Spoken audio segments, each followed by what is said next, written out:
E olha, em um cenário, né, de incerteza nos Estados Unidos, esse cenário pode estar realmente ajudando o principal índice da Bolsa Brasileira, o que a gente já tem constatado em várias conversas com diversos analistas. Isso porque o investidor estrangeiro, obviamente, vem inundando a Bolsa Brasileira com capital.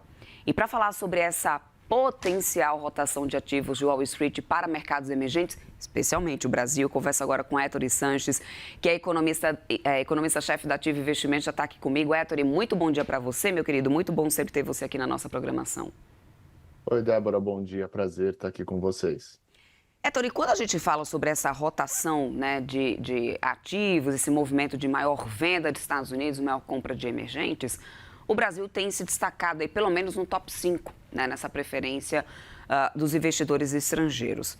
E a gente viu na semana passada um acúmulo de mais de 8,5% somente na semana, e Bovespa aqui, né, vem disparando aí, subindo com inclusive um volume financeiro alto, novamente nas negociações.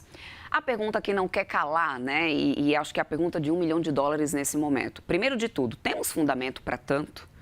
Para conseguir manter essa disparada que a gente está vendo nesse momento? Porque se a gente não tiver fundamento para tudo isso e for uma rotação de curtíssimo prazo, a gente corre o risco de uma correção muito grande, o que seria um baita de um prejuízo, né, se os investidores não estiverem preparados. É isso mesmo, meu querido? Bom dia novamente. Bom dia novamente. Pois é, a sua pergunta é ótima e ela vale mais de 1 milhão, né? Porque, de fato, há uma incerteza com relação à perenidade desse ingresso de recursos.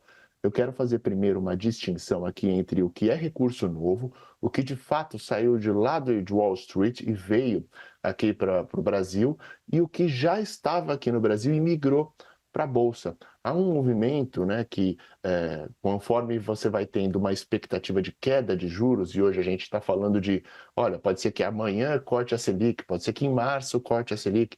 No caso aqui da Ativa, nós temos o call de que a Selic vai ser cortada inicialmente em abril. Há uma queda no rendimento na parte de renda fixa e os ativos buscam um rendimento maior na renda variável, né? Então, essa rotação interna não se refere a investimentos novos. Há um fluxo de gringo para dentro do país, sim, e esse sim associado a investimentos novos. Primeiramente, ele vem no diferencial de juros, mas também vem em busca desse movimento de pico que o Ibovespa está traçando. Há muito, o Equity Research aqui da Ativa dizia: olha, esse IBOV, ele está muito depreciado, ele está abaixo do que deveria estar, há um preço-alvo mais alto. Entretanto, acertar esse timing é muito difícil. E ele começou a andar na virada desse ano. Há um impulso, evidentemente, de um refluxo de recursos, né, sazonal, quando de final de ano você tem uma saída de recursos e no começo do ano esses recursos voltam e eles podem sim estar sendo alocados na Bolsa. Então, a resposta imediata que eu posso falar sobre o Ibovespa é que há uma parcela de recursos perenes que de fato vem para impulsionar o Ibov estruturalmente. Entretanto, é evidente que há um sobrepasso do Ibovespa, produto desses recursos mais líquidos, que buscam retornos de curto prazo. Tori, o que costuma encerrar esse tipo de movimento que a gente está acompanhando agora? A gente consegue ter algum parâmetro, né, do que já aconteceu lá atrás na história para poder, pelo menos, conseguir ter uma previsibilidade do que poderia significar o encerramento desse ciclo? Seria mais uma virada de política monetária americana? Seria mais questão cambial? Algum choque geopolítico, inclusive, que possa fazer o investidor voltar a correr para ativos de segurança? Aliás, esse é até um ponto contraditório, porque ao mesmo tempo que a gente tem o ouro disparando, né, inclusive que é uma busca de proteção, a gente também tem emergentes surfando essa onda positiva, né, Ettore?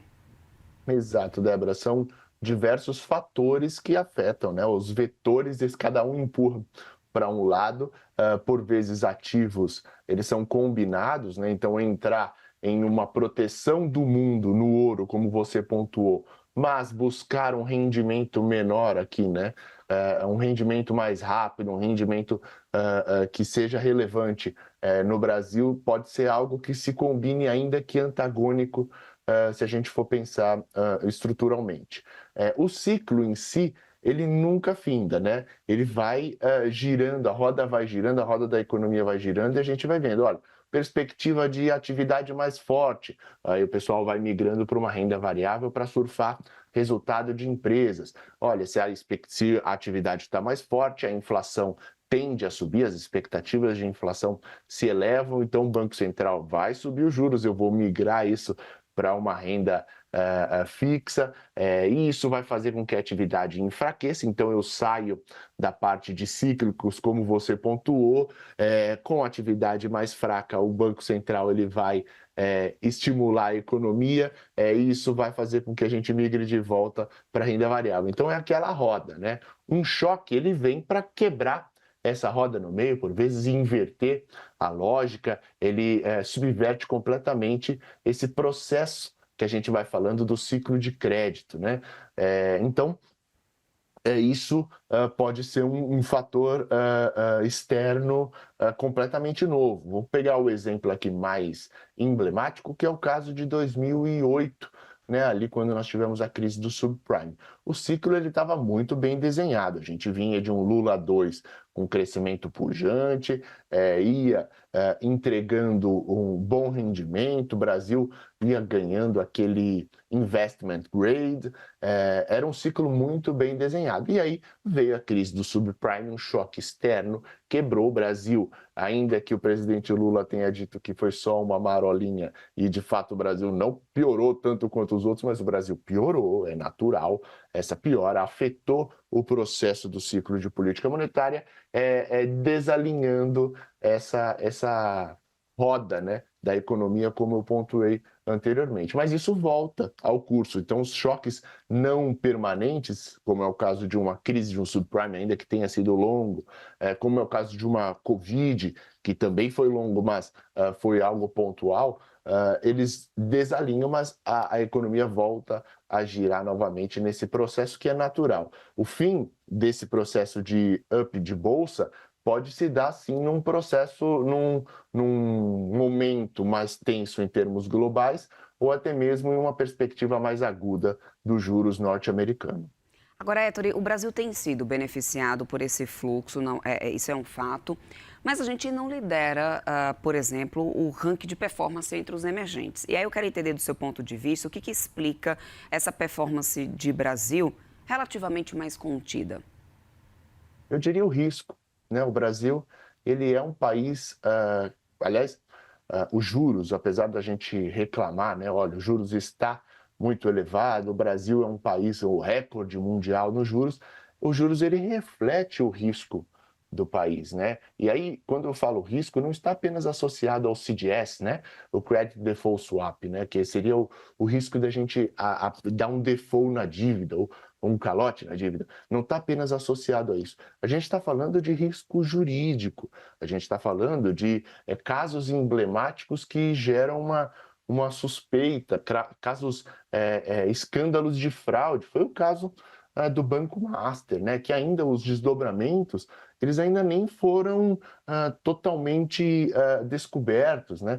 Muita gente envolvida no caso do Banco Master, muitas instituições grandes, isso gera receio no investidor. Então, o Brasil é um país que remunera muito, tem remunerado bastante, tem atraído a atenção, tem atraído um fluxo, mas se a gente tivesse uma segurança jurídica, institucionalidade muito bem estabelecida, se o passado do Brasil não mudasse, com certeza esse fluxo seria muito maior, e o Brasil tem um potencial gigantesco, né?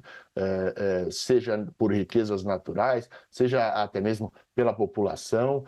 O país é um país riquíssimo que, infelizmente, tem uma estrutura, uma institucionalidade muito frágil, e isso acaba afastando os investidores. Repare, eu não estou atacando o país Brasil, eu amo muito o país.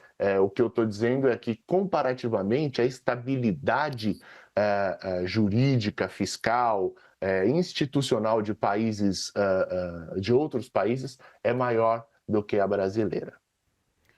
Héctor Sanches, quero muito agradecer aqui a sua participação conosco. Héctor Sanches, economista-chefe da Ativa Investimentos. Muito obrigada, meu querido, pela sua participação, então.